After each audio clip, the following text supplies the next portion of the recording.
Hi friends, welcome back to my channel. இன்றைக்கி நம்ம ஒரு ஆப்பமாவு ரெசிபியோடு தான் வந்திருக்கிறேன். இந்த ஆப்பமாவில் நம்ம சாதமோ அவலோ எதுவுமே சேர்க்கறதில்ல.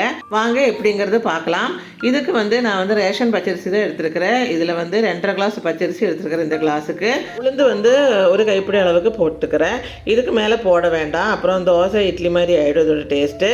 அப்புறம் கொஞ்சமாக வெந்தயம் போட்டிருக்கிறேன். இது எல்லாத்தையும் போட்டு நல்லா கழுவிடுங்க. ஒரு 4-5 தடவை கழுவிட்டு அதுக்கப்புறம் ஊற வச்சுருங்க.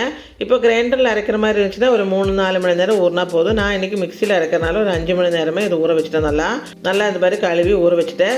இது அரைக்கிறதுக்கு ரெடி ஆகிறதுக்குள்ள நம்ம இன்னொரு பாத்திரத்தில் ஒரு 2 ஸ்பூன் பச்சரிசியை எடுத்து கொஞ்சமாக தண்ணி ஊற்றி நல்லா மிக்ஸ் பண்ணிக்கோங்க.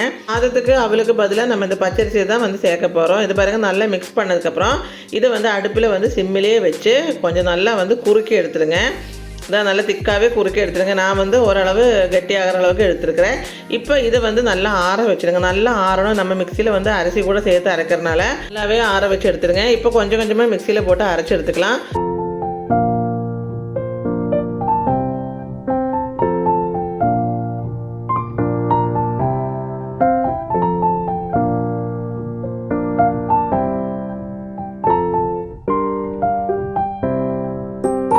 இப்போ லாஸ்ட் பேட்ச் அரைக்கிறதுக்கு எடுத்தாச்சு. இது கூட நம்ம அந்த குறுக்கி வச்சுருக்கிற பச்சரிசி மாவையும் போட்டுக்கலாம்.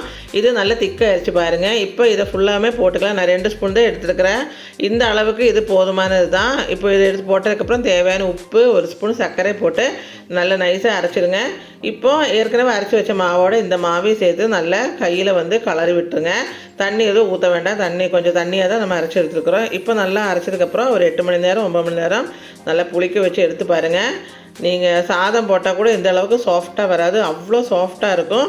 இந்த மாதிரி நீங்கள் ஒரு தடவை செஞ்சு பார்த்துட்டு எப்படி இருக்குங்கிறது கமெண்ட் பண்ணுங்கள். இந்த வீடியோ உங்களுக்கு பிடிச்சிருந்தா மறக்காமல் லைக் பண்ணிவிட்டு உங்களோட ஃப்ரெண்ட்ஸ் அண்ட் ரிலேட்டிவ்க்கு ஷேர் பண்ணிவிட்டு மறக்காமல் சப்ஸ்கிரைப் பண்ணிக்கோங்க. தேங்க்யூ.